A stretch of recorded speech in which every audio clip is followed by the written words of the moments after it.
அனைவருக்கும் வணக்கம். சொரியாசிஸ் நிறைய பேர் கேட்டிருக்கீங்க. ஸோ சொரியாசிஸ் எதுக்காக வருது அப்படின்ற மாதிரி நிறையா கால் பண்ணியும் கேட்டிருக்கீங்க. நிறையா பேருக்கு அந்த மாதிரி இருந்திருக்கு. ஸோ ஃபர்ஸ்ட் ஆஃப் ஆல் நான் சொல்கிற ஒவ்வொரு விஷயம் ஒவ்வொரு உறுப்புகளும் கடவுள் படைப்பில் நேச்சுரலாகவே அதோட கழிவை வெளியேற்றுற மாதிரி தான் கடவுள் படைச்சிருக்காரு.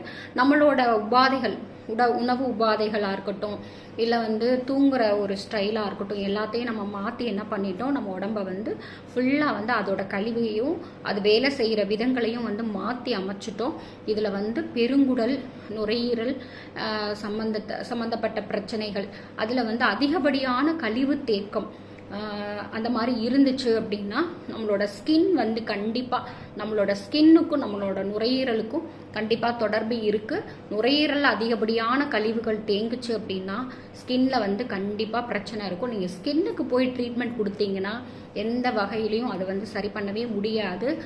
அக்குபஞ்சரில் சரியான முறையில் லார்ஜ் இன்டெஸ்டைன் அண்ட் லங்கு ரெண்டு உறுப்புகளுக்கும் நீங்கள் நீட்லிங் கொடுக்க கழிவுகளை வெளியேற்ற அந்த ஸ்கின்ல இருக்கிற எல்லாமே மாற்றம் அடையிறத நீங்கள் பார்க்கலாம்.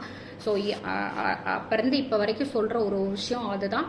உள்ளே இருக்கிற ஆர்கான்ஸ் சஃபர் ஆகிட்டு இருக்கு அப்படின்றத நம்ம என்ன பண்ணது, ஒவ்வொரு உறுப்புகளும் நம்மளுக்கு என்ன பண்ணுது, இண்டிகேட் பண்ணிகிட்டே இருக்கு.